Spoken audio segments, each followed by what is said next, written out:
कि doctor Hahnemann जो founder of homeopathy है, उन्होंने अपनी rule book Organon of medicine में 259 एफोरिज्म में ये बताया है कि क्रॉनिक डिसीज़ में जब होम्योपैथिक मेडिसिन दी जाती है, बिकॉज़ जो मेडिसिन है बहुत माइन्यूट डोज़ में पेशेंट को दिया जाता है और ये माइन्यूटनेस ऑफ डोज़ बहुत ही ज़्यादा इम्पोर्टेंट है।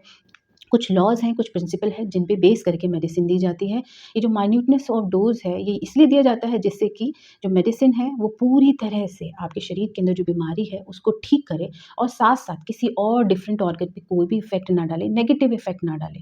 क्योंकि मेडिसिन जो है वो बीमारी को भी ठीक करेगी, साथ-साथ आपकी जो इम्यूनिटी है, जो कि डिफरेंट तरह की मेडिसिन खाने के बाद और स्ट्रेस की वज़ह से जो आपकी इम्यूनिटी सप्रेस हो गई है, उसको भी ठीक करेगी। तो ये बहुत ही इम्पोर्टेंट है कि मेडिसिन लेते समय आप अपने डाइट में, अपने रेजिमेन में, अपने खान-पान में कोई भी ऐसी चीज़ जो हो जिसमें किसी भी तरह की मेडिसिनल प्रॉपर्टी हो, औषधीय इफ़ेक्ट आपकी दवाई के ऊपर नहीं पड़ना चाहिए। सारी ऐसी चीज़ें जिसमें किसी भी तरह की मेडिसिनल प्रॉपर्टी हो अपनी डाइट में से रिमूव करना बहुत ही ज़रूरी होता है। ये क्यों इम्पोर्टेंट है, क्यों करना चाहिए? क्योंकि जो मेडिसिनल प्रॉपर्टी होती है वो होम्योपैथी की माइन्यूट डोज़ के असर को या तो कम कर देती है या तो ख़त्म कर देती है। इस वजह से भी क्रॉनिक डिसीज़ जो होते हैं उसका इलाज होम्योपैथी में लंबा चलता है। जैसे कि एक छोटा-सा एग्ज़ाम्पल लेंगे, आप ट्रीटमेंट ले रहे हैं क्रॉनिक डिसीज़ेज़ के लिए, आप होम्योपैथिक मेडिसिन खाए जा रहे हैं, काफ़ी आराम पड़ रहा है आपको। एक दिन आपके सर में दर्द हुआ, सर में दर्द होने पे आपने क्या किया, झंडू बाम लगा लिया और आपने दर्द से आराम पा लिया, तुरंत आराम पा लिया। उसमें क्या हुआ, आपकी डिसीज़ सप्रेस हो गई।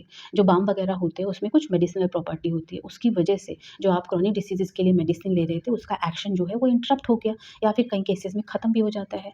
बहुत बार हम खुद से ही कुछ उपचार करते हैं, जैसे कि हल्का-सा पेट में दर्द हुआ या फिर गैस हुई, उसके लिए अजवाइन ले लिया, कच्चे मसाले ले लिए, उसमें भी मेडिसिन का असर जो है इंटरप्ट हो जाता है। 259 एफोरिज़्म का जो फुटनोट है डॉक्टर हैनमैन ने उसमें बहुत ही अच्छे से इस चीज़ को कोरिलेट किया है। डॉक्टर हैनमैन कहते हैं कि दूर की बाँसुरी की सबसे कोमल धुन जो मध्य रात्रि के शांत पहर में एक कोमल हृदय को अति कोमल भावनाओं के साथ प्रेरित करती है और उसे धार्मिक परमानंद में विलीन कर देती है।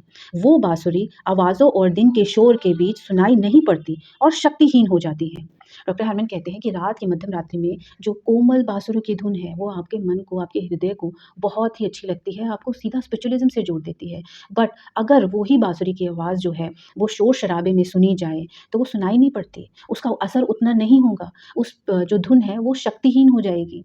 इसमें उन्होंने कहा है कि जो बाँसुरी की कोमल धुन है, उसको उन्होंने जोड़ा है माइन्यूट डोज़ेज़ ऑफ होम्योपैथी, जो आपको बहुत अच्छा असर देंगी और आपकी बीमारी को भी ठीक करेंगी, पूरी तरह से ठीक करेंगी। बट अगर आप होम्योपैथिक मेडिसिन लेते परहेज़ों को तोड़ते हो, कोई भी ऐसी चीज़ अपनी डाइट के अंदर ऐड करते हो जिसमें मेडिसिनल प्रॉपर्टी है, ये जो मेडिसिनल प्रॉपर्टी है ये क्या है? ये है जो शोर-शराबा, दिन का शोर-शराबा जो है इसके साथ उन्होंने जोड़ा है। तो उसकी वजह से जो होम्योपैथिक मेडिसिन है उसका जो एक्शन है वो इंटरप्ट होगा।